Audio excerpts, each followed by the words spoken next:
Bagi teman-teman yang belum follow Instagram saya, silakan di-follow karena di Instagram saya sering melakukan tanya jawab untuk follower melalui video. Kemudian Instagram juga saya sering bagi ataupun upload foto, video tentang kesehatan.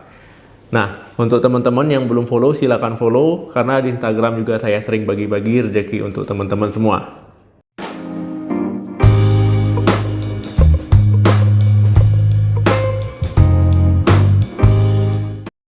Halo, assalamualaikum warahmatullahi wabarakatuh. Balik lagi di channel saya. Semoga teman-teman semua selalu dalam keadaan sehat. Nah, teman-teman semua itu ginjal bisa mengalami infeksi ya, ataupun infeksi ginjal. Nah, ginjal kita itu ada dua, kiri dan kanan. Nah, teman-teman ginjal yang terinfeksi itu disebut dengan pielonefritis. Nah, ini biasanya teman-teman tanpa sadar ya bahwa ginjalnya terinfeksi. Nah, biasanya ginjal yang terinfeksi bisa tidak menimbulkan gejala pada awalnya. Nah, kalau seandainya infeksi ginjal ini pada umumnya disebabkan oleh bakteri ya, bakteri yang masuk dari uretra ya, kemudian naik dia sampai ke ginjal. Nah, pada video kali ini kita akan membahas gejala yang teman-teman bisa alami ketika ginjalnya terinfeksi.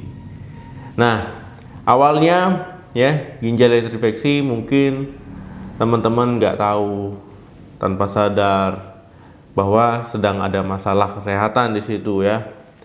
Nah, ini gejalanya bisa mirip dengan infeksi saluran kemih bagian bawah ataupun infeksi kandung kemih.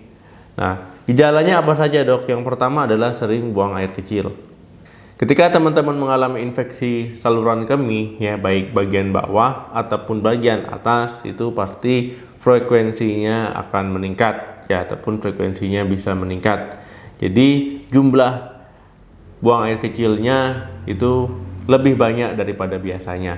Padahal kandung kemihnya itu tidak begitu penuh-penuh banget ya, tidak penuh sekali. Jadi ada rangsangan yang lebih ya, ingin membuang air kecil. Jadi lebih sensitif. Jadi teman-teman lebih bolak-balik kamar mandi ya, padahal yang dikeluarkan itu tidak banyak.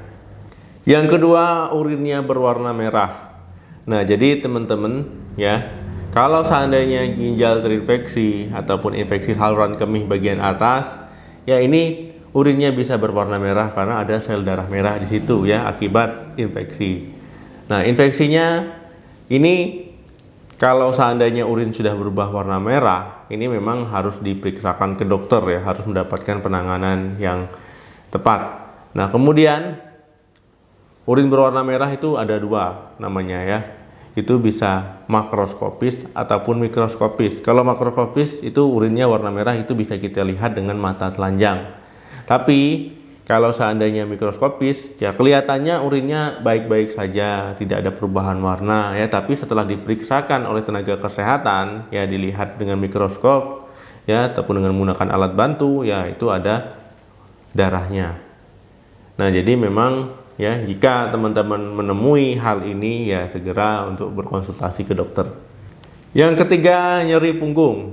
Nah, jadi teman-teman ya, sesuai dengan letak ginjal di bagian belakang tubuh kita. Nah, kalau seandainya ada masalah ya, biasanya menimbulkan keluhan ya, nyeri punggung. Nah, ini biasanya kalau seandainya sudah terjadi hidronefrosis ataupun ginjalnya bengkak ya, terasa nyerinya ya. Apalagi kalau seandainya diperiksa oleh dokter ya, diketok punggungnya kanan atau kiri, tergantung nanti lokasi mana yang bengkak, lokasi mana yang menimbulkan nyeri ya, pasti orang tersebut akan kesakitan, sakit sekali ya ketika diketok punggungnya, pada walaupun diketoknya pelan. Nah, itu akibat ginjalnya bengkak. Nah, jadi kalau seandainya teman-teman mengalami keluhan seperti ini ya, harus hati-hati ya, harus dikonsultasikan ke dokter. Jangan dibiarkan, nanti bisa berpengaruh terhadap fungsi ginjalnya ya, bisa rusak ginjalnya.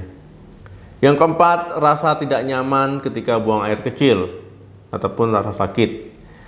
Nah, ini kalau seandainya ginjalnya mengalami peradangan, ini akan mempengaruhi saraf di ginjalnya ya, ketika buang air kecil ya, ketika kita ingin mengeluarkan urin ya, itu akan terasa panas, akan terasa nyeri ya, karena adanya peradangan di situ.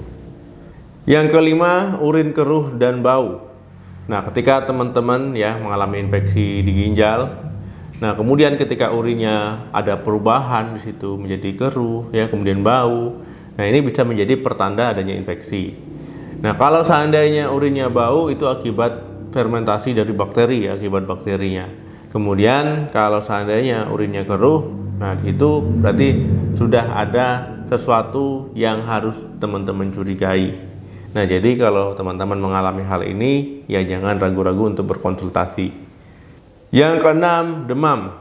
Nah, jadi teman-teman, ya, demam ini merupakan proses ataupun respon tubuh untuk melawan bakteri. Nah, jadi meningkatkan suhu tubuh, ya, di atas normal. Nah, jadi teman-teman bisa mengalami demam, kemudian juga bisa mengalami keringat dingin, ya, apalagi kalau seandainya ginjal yang terinfeksi, ini teman-teman bisa sampai menggigil, ya.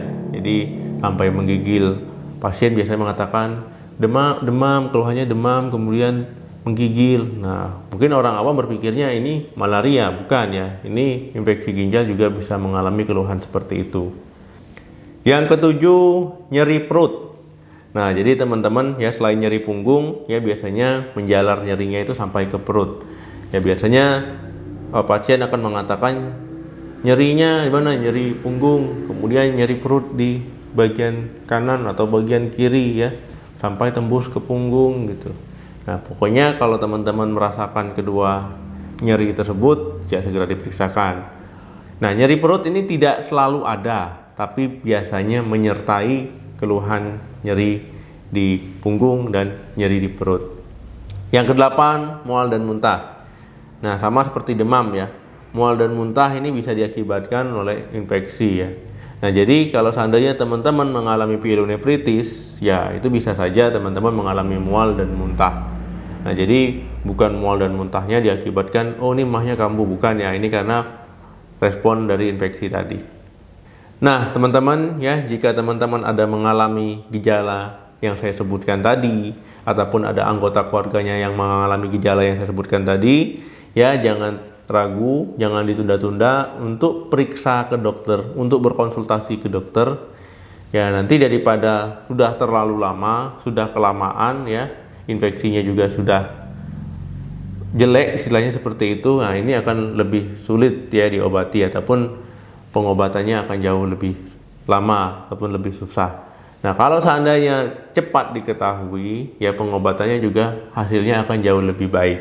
Oke teman-teman, terima kasih yang sudah menonton video ini sampai habis. Jangan lupa di like, di share. Semoga kita selalu dalam keadaan sehat.